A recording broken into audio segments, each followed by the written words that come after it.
train shrieked and sighed as it came to its final halt, metal grinding against metal, the noise echoing off the red hills surrounding Silver Creek. Steam hissed from beneath the wheels, curling in ghostly ribbons that caught the late afternoon light. When the doors creaked open, a few weary passengers stepped down. Miners with dust on their boots, a salesman with a worn briefcase, a couple holding hands and laughing softly.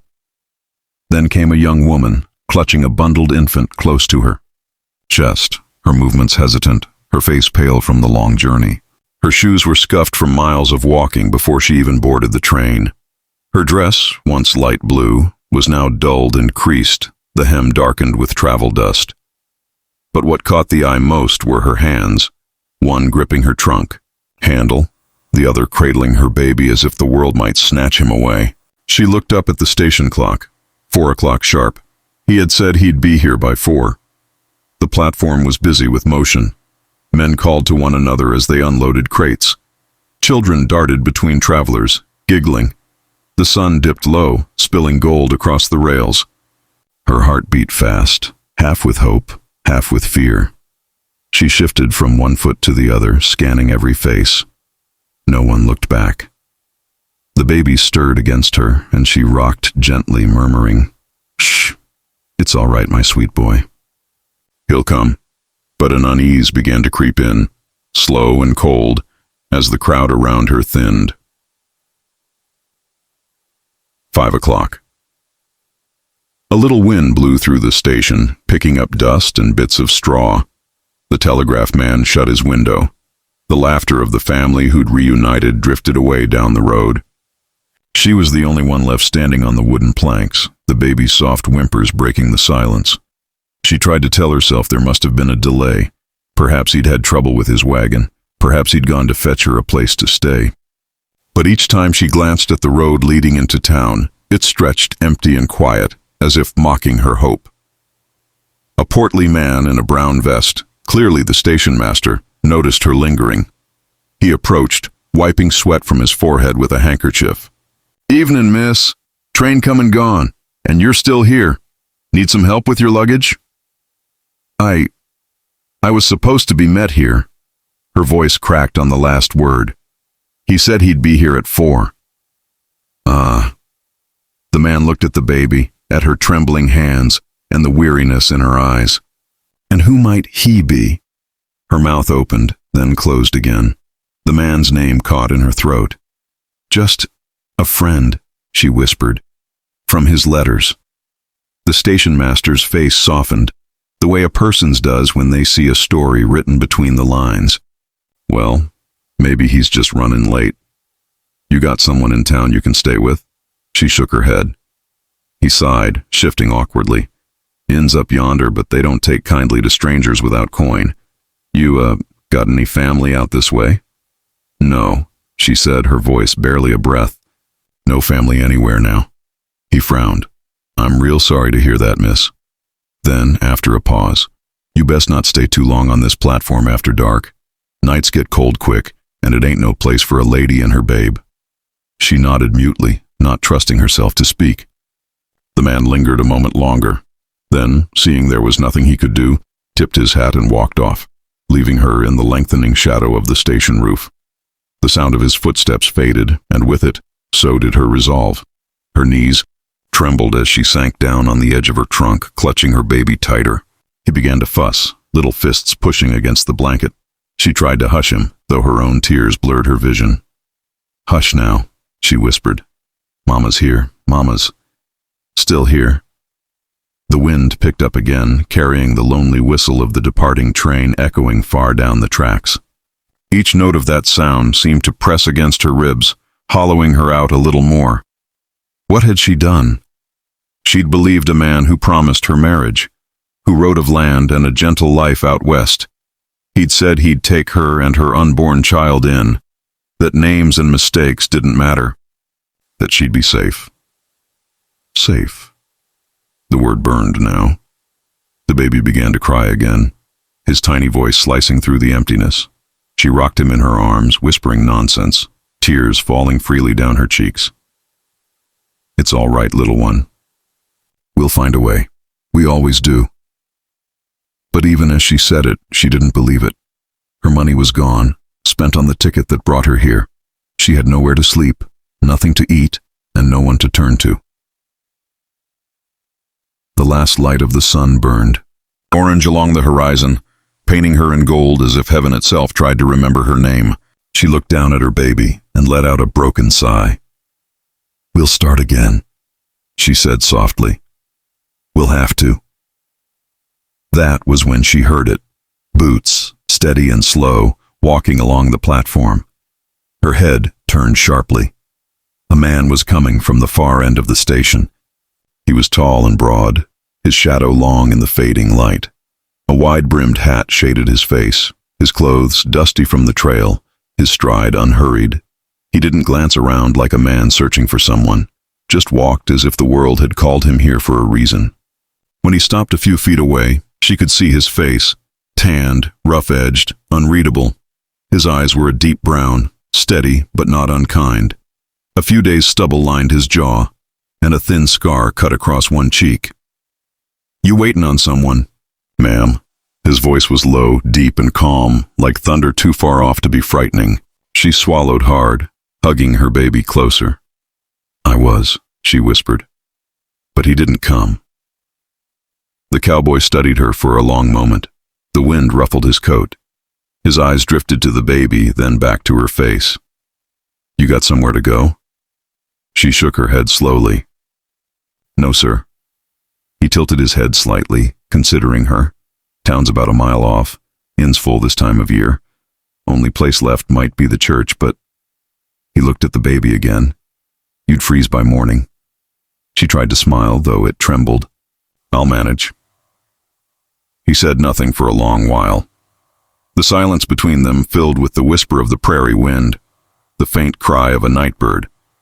Then he stepped forward, his boots creaking softly on the planks. "You got a name?" he asked. Her lips parted, but no sound came. I did." Her eyes dropped to the ground. "But it doesn't matter anymore." He didn't flinch, didn't press, just looked at her with that quiet steadiness that made her feel, for the first time in months, seen. Finally he spoke again, softly this time, almost a whisper. "You do now." She looked up, startled. "What?" He reached into his coat pocket and pulled out a small silver locket worn with age.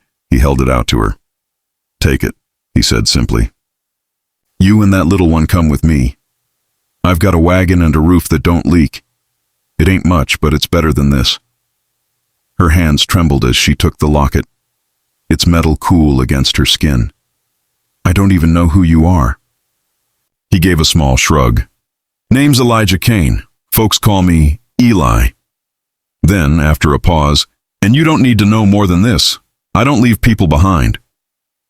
The train gave one last distant whistle before vanishing into the hills, the sound fading like a goodbye she hadn't chosen.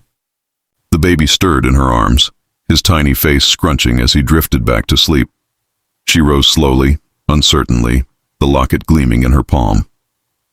Elijah turned and started walking toward his horse, saying nothing more, but something in his quiet presence, solid, steady, unjudging, pulled her forward. She took one step, then another, and for the first time since she'd been left behind, she felt that maybe, just maybe, she wasn't lost anymore. The trail to Elijah Kane's ranch stretched beneath the starlit sky, long and silent, broken only by the sound of horse hooves and wagon wheels creaking over the dirt road.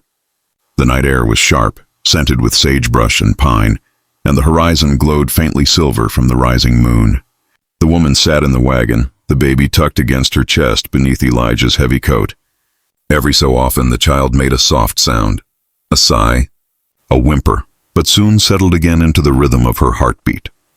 Elijah rode ahead, tall and still on his horse, his outline cut against the pale sky.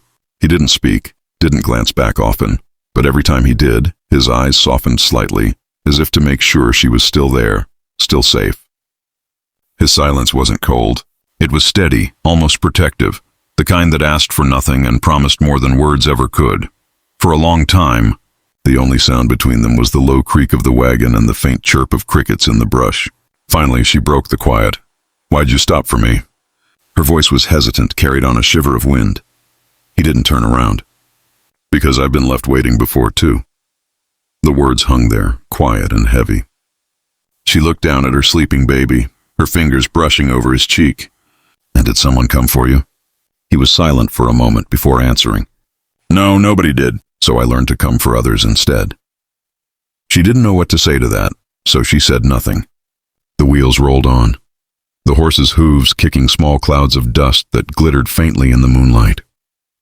As they crested a small rise, she saw it, a cabin tucked against the pines, a warm glow spilling from its single window. A curl of smoke drifted from the chimney, and for the first time since she'd stepped off the train, she felt something that wasn't fear. It was small, delicate, like a fragile ember catching light again. "That your home?" she asked softly. Elijah nodded. "Yeah, been mine for a few years now." When they reached the cabin, he dismounted first and tied his horse to the post. Then he walked around to the wagon and held out his hand. She hesitated before taking it.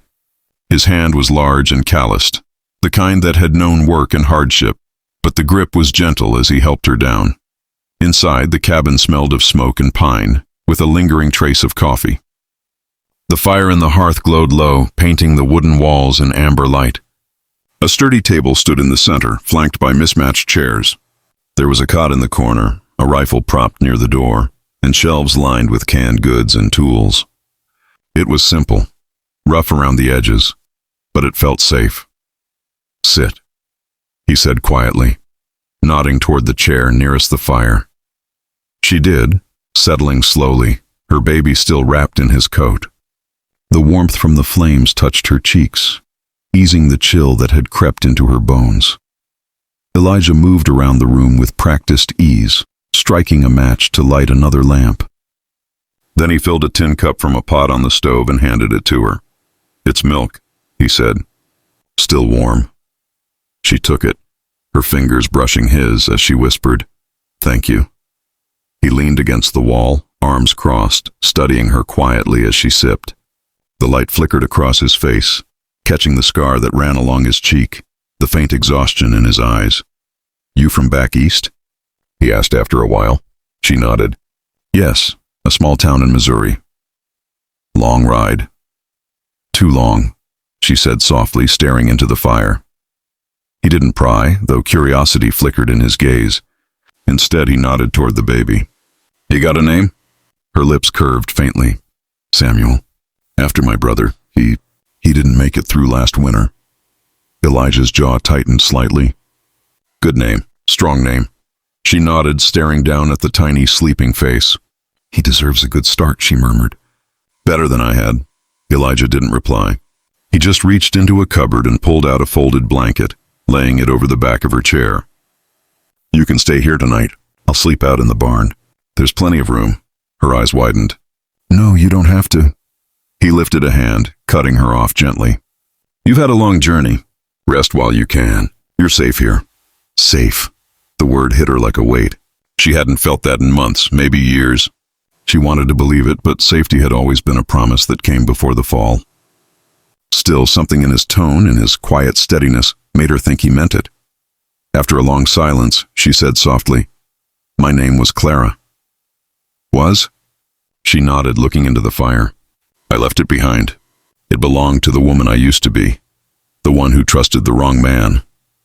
Elijah's brow furrowed slightly, but he didn't interrupt. "He said he'd meet me," she continued, her voice trembling. "Said he'd marry me, that my baby would have a home. I sold everything for the train fare. I thought it was a sign. But when I stepped off that train, all I found was an empty platform." Her eyes glistened, and she looked away quickly, embarrassed by the tears. "Guess I should have known better." Elijah was silent for a long moment. Then he said quietly, "People do cruel things." "Doesn't mean you deserved it." She blinked up at him. "You don't even know me." He shrugged slightly. "Don't have to. A man don't leave a woman and child stranded unless he's got no soul left in him." The words were simple, but something in them, something honest and unpolished, made her chest tighten. He crouched down beside her chair, so his eyes were level with hers. The firelight caught in his brown eyes, softening them. You said you don't have a name anymore. Maybe it's time you found one that belongs to who you are now. She stared at him. And who's that? He looked at the locket still resting in her palm, the one he'd given her at the station. That locket was my ma's. She used to say every lost soul deserved a new beginning. Her name was Grace. The words seemed to linger in the air between them, glowing like the light from the hearth. Grace, she repeated softly, her voice trembling. I think I like that. He smiled faintly, a rare, fleeting thing that softened the roughness of his face. Then Grace it is. For a long time they just sat there, the silence filled only by the fire's crackle and the soft breathing of the baby. The world outside felt far away. The cold night, the emptiness of the station, the years of fear and shame. Inside this cabin, the warmth felt almost holy. After a while, she laid Samuel in the cot Elijah had dragged near the fire, tucking the blanket around him. When she turned back, Elijah had gone to the window, looking out at the moonlight on the fields. She watched him for a moment, then said softly, "You're a quiet man, Mr. Kane." He didn't turn. "Talk's cheap out here. Action's what keeps you alive." "Still," she said, "I think sometimes silence speaks louder." He glanced over his shoulder, one corner of his mouth lifting slightly. "Maybe so." The baby stirred, letting out a small sigh in his sleep. Grace smiled faintly, brushing his tiny hand. Then she looked at Elijah again, her voice quiet. "Thank you for not walking past me." He met her gaze, his eyes unreadable but steady. "Didn't feel right leaving you there. Sometimes the Lord puts folks in your path for a reason." She nodded slowly. "Then maybe this was mine."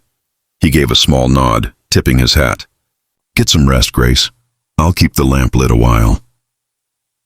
When he stepped outside, the cool air slipped through the open door, carrying the smell of pine and night. Grace sat by the fire, the locket still in her hand. The flames flickered across its silver surface, and she whispered her new name softly to herself, as if testing the sound of it. Grace Kane. It felt strange. And yet, as she looked at the sleeping baby in the quiet cabin, it didn't feel borrowed. It felt right. Outside, through the small window, she saw Elijah standing beneath the stars, his broad shoulders outlined by the moonlight. He looked like a man carved from the earth itself, solid, enduring, alone. But for the first time, she didn't see loneliness there. She saw quiet purpose. She touched the locket to her heart and closed her eyes. For the first time in a long, long while, she didn't feel abandoned. She felt found.